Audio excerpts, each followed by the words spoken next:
इस पवित्र यात्रा में हर कदम एक कहानी है, हर सांस एक प्रार्थना है।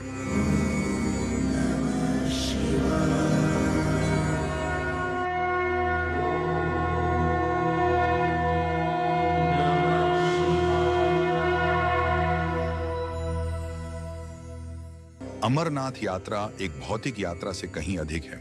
यह एक आध्यात्मिक यात्रा है, ईश्वर में अटूट आस्था का प्रमाण है, जो हिमालय के हृदय में युगों से गूंज रही है, जहां आकाश धरती को चूमता है। दिव्य प्रेम, रहस्य और शाश्वत सत्य के धागों से बुनी एक कहानी है। यह अमरनाथ यात्रा की किंवदंती है, जो हिंदू धर्म के सबसे पवित्र तीर्थ स्थलों में से एक की यात्रा है। बिल्कुल शिव जी की तरफ आप बढ़ रहे हो, एक एक कदम आपका यज्ञ हो जाता है, एक एक कदम। हर बार भोलेनाथ ने दिल खोल के हमको दिया है, हम सब लोगों को दिया है। हमारी इतनी श्रद्धा है, हमारा इतना विश्वास है, हम जब पहुंचते हैं गुफा के सामने तो लगता है साक्षात भोलेनाथ बाबा का दर्शन हो रहा है और साक्षात आशीर्वाद मिल रहा है। मैं वास्तव में कहता हूँ कि मैं बस शब्द के निशब्द गई है, जिसके पास कोई शब्द नहीं है, स्पीचलेस। जिसका दर्शन करने के लिए हम आते हैं ना, तो वो हमें खुद ही शक्ति प्रदान करते हैं कि बस आप चलते जाओ, मैं हूँ तुम्हारे पीछे। A particular kind of peace that pervades these hills and these mountains, and of course that holy cave. And we hope that that kind of peace can pervade everywhere. That is our prayer. खुशी का आंसू है, खुशी के आंसू है हमारे साथ। ये बाबा की कृपा है, बाबा की कृपा के साथ भक्तों के साथ है, इसलिए बाबा के साथ हम लोग यहाँ आए हैं।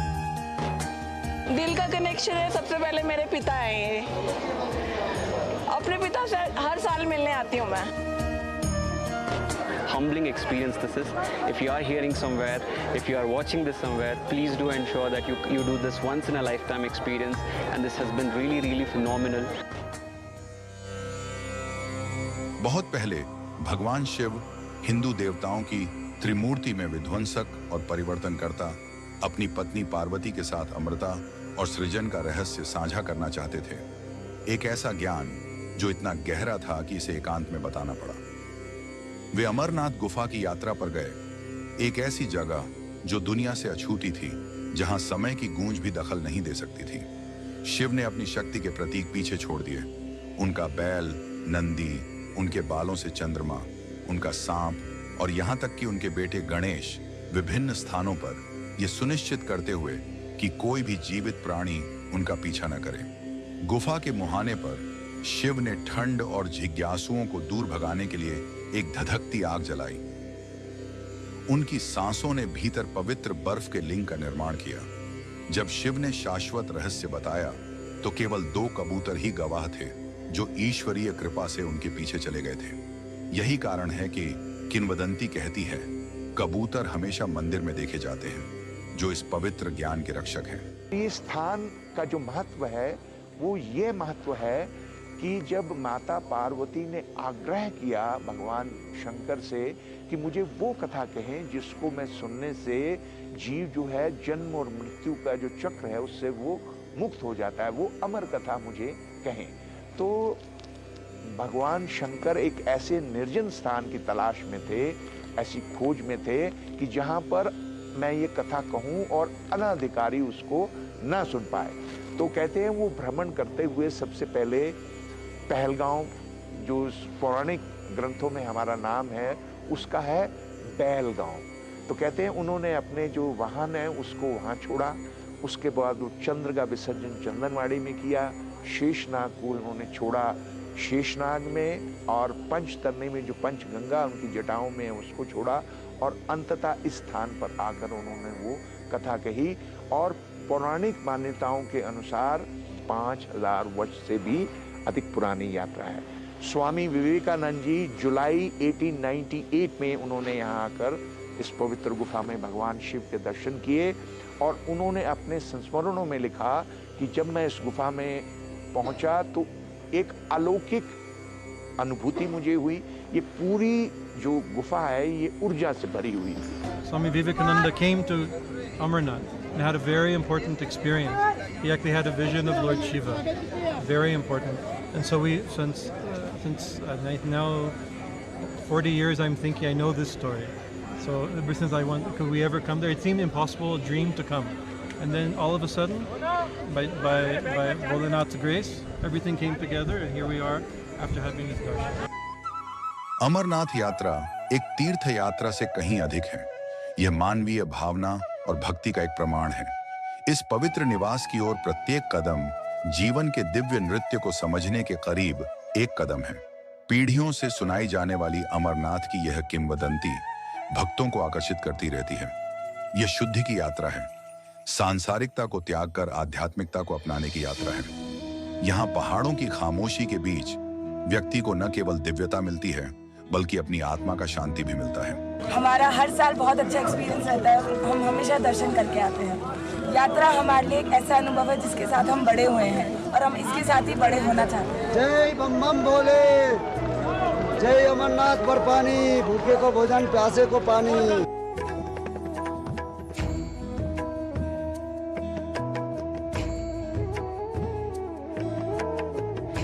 हमारा यात्रा तो 2007 से आरंभ है और जब तक बाबा बर्फानी बुलाएगा तब तक हम नंगे पैर आएगा।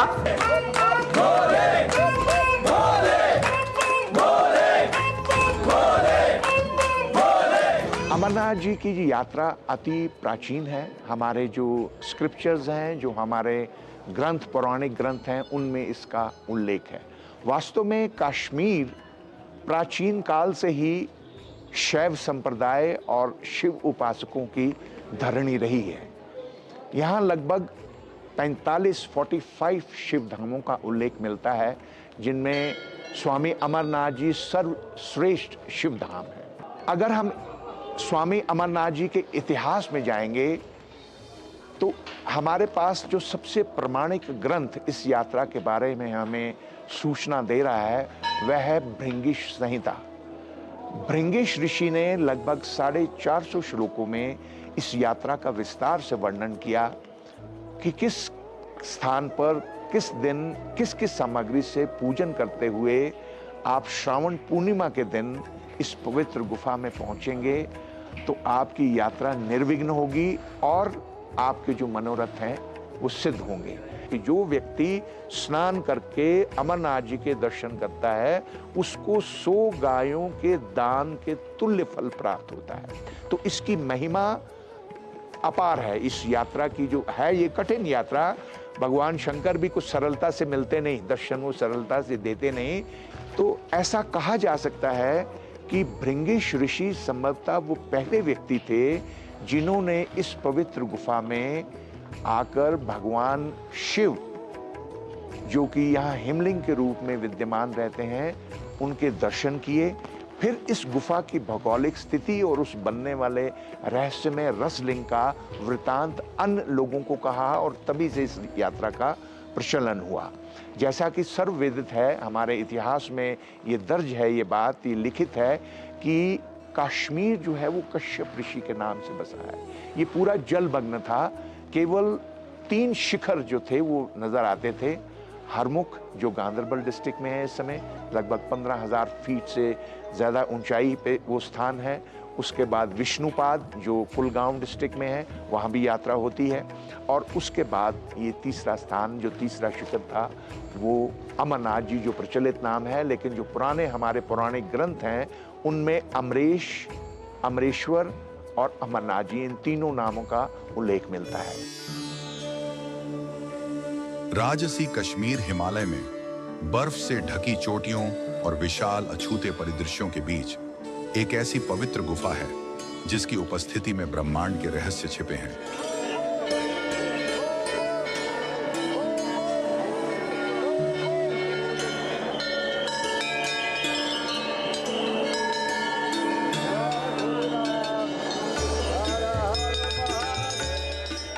यह अमरनाथ गुफा है, एक ऐसा स्थान जहां भगवान शिव ने स्वयं अस्तित्व के सबसे गहरे रहस्यों को प्रकट करने के लिए चुना था।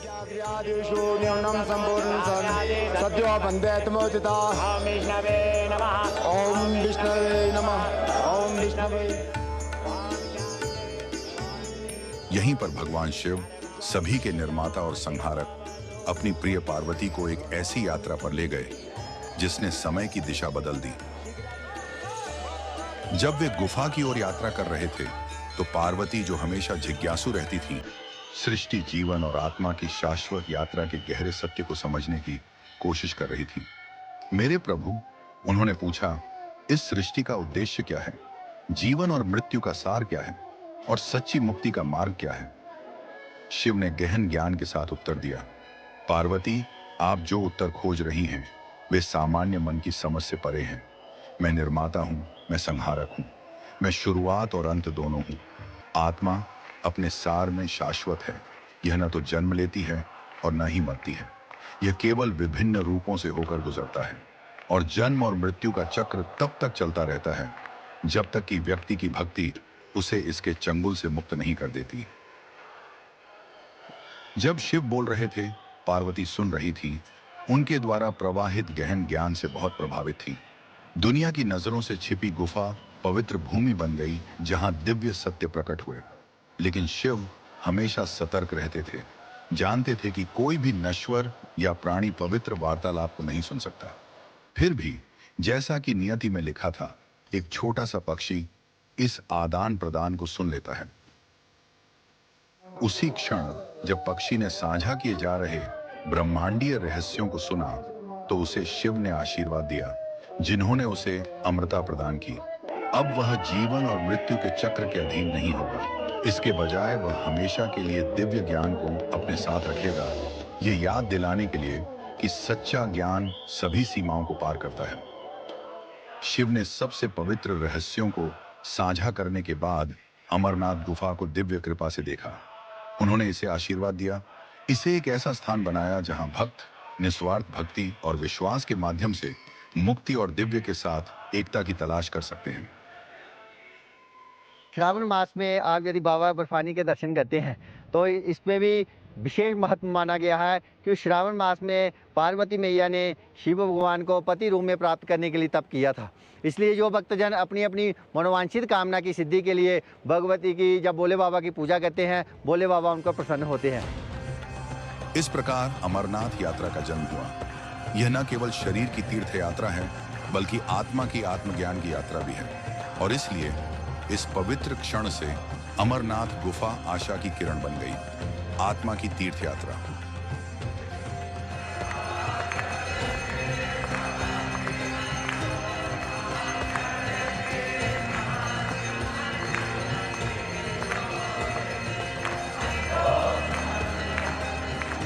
इस गुफा में 3 प्रतिमाएं बर्फ की बनती हैं। पहले भोले बाबा शिवलिंग के आकार में भक्तों का दर्शन देते हैं, भक्तों का कल्याण करते हैं। उनके साथ ही गणपति गणेश जी के दर्शन हैं, बर्फ़ के दर्शन हैं, वो विघ्नों को दूर करते हैं।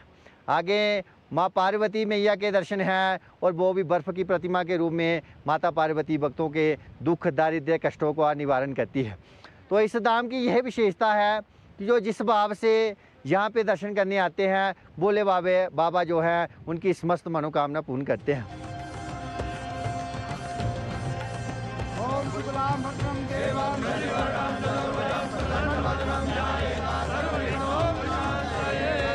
बोलिए अमरनाथ स्वामी जी महाराज की, बाबा बर्फानी की, हर हर महादेव, हर हर महादेव, हर हर महादेव, हर हर महादेव, हर हर महादेव।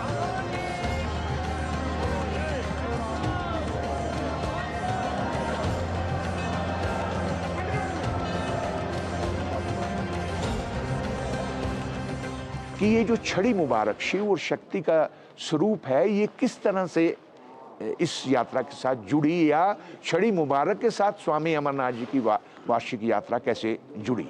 तो ऐसे ही जब ये यात्रा चलती थी तो चंदनवाड़ी से जब हम प्रस्थान करते हैं तो पहला जो घाटी आती है वो पिस्सू घाटी आती है। तो पिस्सू नाम का दैत्य था जो आने वाले तीर्थ यात्रियों को यात्रा में बाधा उत्पन्न करता था। उसके बाद नागाकोटी में भी असुरी शक्तियों का वास था। तो सब ने मिलकर ये भगवान शंकर से प्रार्थना किया कि कोई ऐसा उपाय बताएं जिससे हमारी यात्रा ये निर्विघ्न हो और हमारे जो मनोरथ हैं वो सिद्ध हो।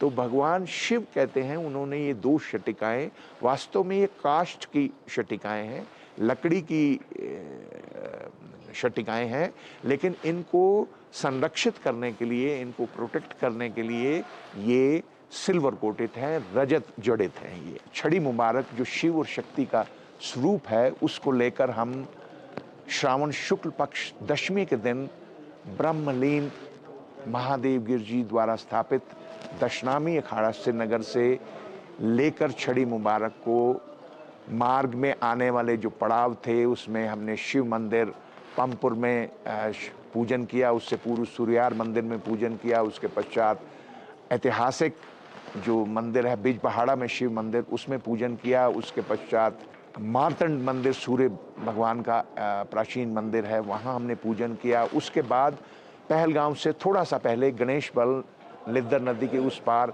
गणेश जी का पूजन किया और उसके पश्चात गौरी शंकर मंदिर होते हुए हम दशमी और रात्रि, दशमी की रात्रि और एकादशी की रात्रि हमने रात्रि पड़ाव किया पहलगांव में। उसके बाद द्वादशी की रात्रि चंदनवाड़ी, त्रयोदशी की रात्रि शेषनाग, चतुर्दशी की रात्रि पंचतरणी और अंततः आज के दिन हम यहाँ आपके सम्मुख में बैठा हूँ तो हमने यहाँ पूजन किया।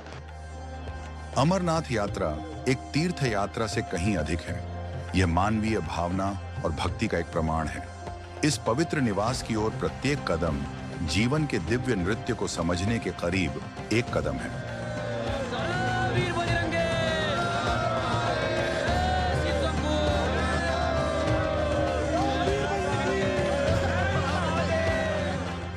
पीढ़ियों से सुनाई जाने वाली अमरनाथ की यह किंवदंती भक्तों को आकर्षित करती रहती है।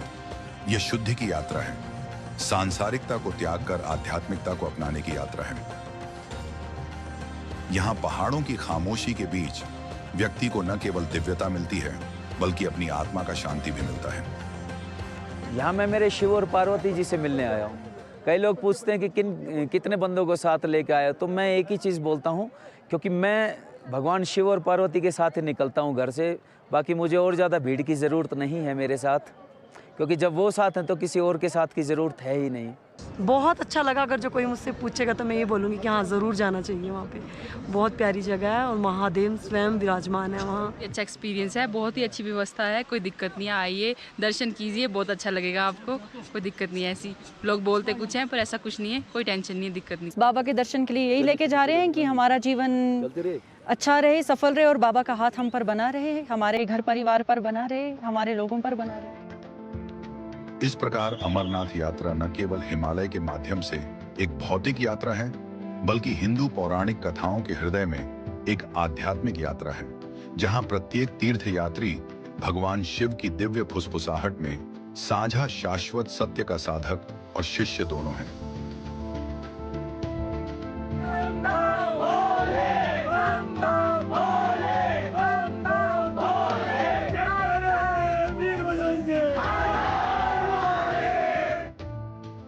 ये शासन, सुरक्षा और करुणा का एक महत्वपूर्ण प्रयास है।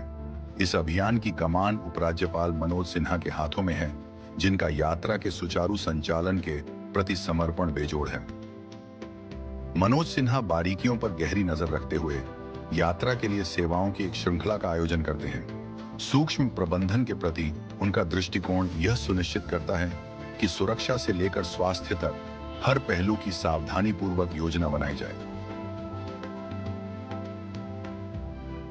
उपराज्यपाल व्यक्तिगत रूप से लंगर सेवा का दौरा करते हैं, जहां स्वयं सेवक हजारों तीर्थयात्रियों को मुफ्त भोजन उपलब्ध कराकर निस्वार्थ सेवा करते हैं। यहां उपराज्यपाल मनोज सिन्हा सिर्फ देखरेख नहीं करते, वे स्वयं सेवकों और तीर्थयात्रियों के साथ भोजन साझा करते हुए इसमें शामिल होते हैं, जो एकता और विनम्रता की भावना को दर्शाता है।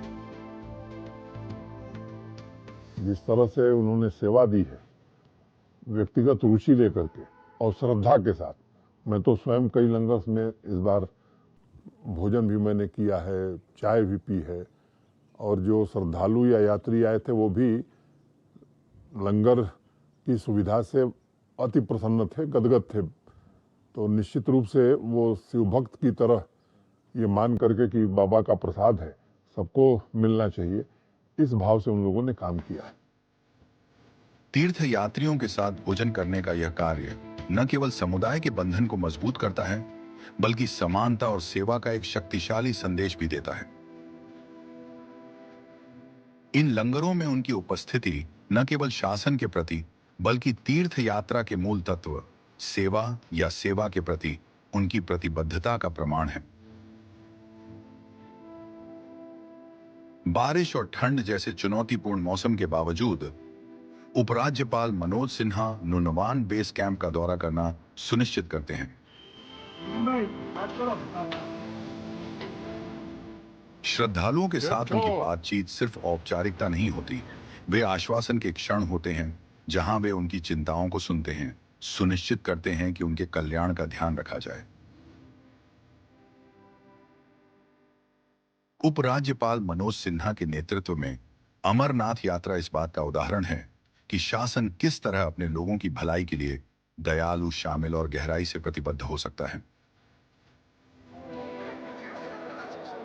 यात्रा के प्रबंधन के लिए उनका व्यावहारिक दृष्टिकोण न केवल इसकी सफलता सुनिश्चित करता है, बल्कि प्रत्येक तीर्थयात्री के अनुभव को समृद्ध करता है, जिससे यह यात्रा मानवता, सेवा और आस्था के दिव्य संगम में बदल जाती है।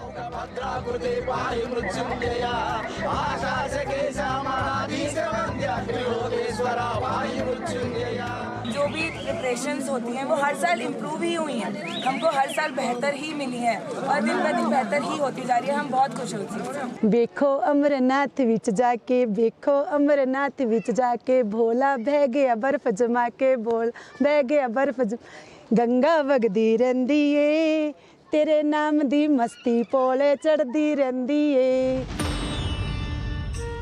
हिंदू धर्म में सबसे प्रतिष्ठित तीर्थ यात्राओं में से एक अमरनाथ यात्रा के लिए न केवल आध्यात्मिक तैयारी की आवश्यकता होती है, बल्कि सुरक्षा उपायों का एक जटिल जाल भी होता है। हिमालय के दुर्गम इलाकों से गुजरने वाले हजारों तीर्थयात्रियों की सुरक्षा सुनिश्चित करना एक महत्वपूर्ण चुनौती है, जिसे सावधानी पूर्वक योजना और निष्पादन के साथ पूरा किया जाता है। इन सुरक्षा व्यवस्थाओं में सबसे आगे जम्मू और कश्मीर पुलिस, भारतीय सेना, ITBP, भारत तिब्बत सीमा पुलिस, CRPF, केंद्रीय रिजर्व पुलिस बल और NDRF, राष्ट्रीय आपदा प्रतिक्रिया बल सहित विभिन्न बलों के समर्पित कर्मी हैं।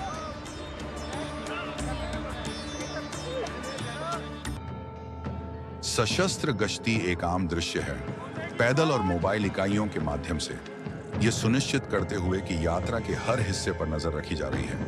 विशेष बल तीर्थ यात्रियों के जत्थों को एस्कॉर्ट करते हैं, खासकर उन क्षेत्रों में जहां मौसम परिवर्तन या संभावित खतरों के प्रति उनकी संवेदनशीलता के लिए जाना जाता है।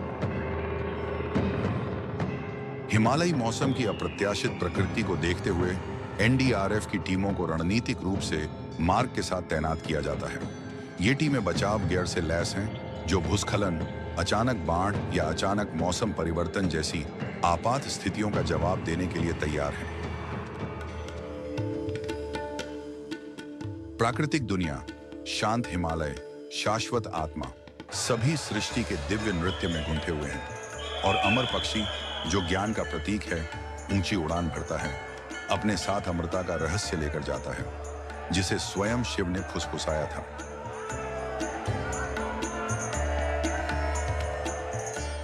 यह अमरनाथ में साझा की गए दिव्य रहस्य की कहानी है, न केवल शरीर की बल्कि आत्मा की यात्रा, प्रकृति की पवित्र परतों के भीतर छिपे शाश्वत सत्य को खोजने की यात्रा।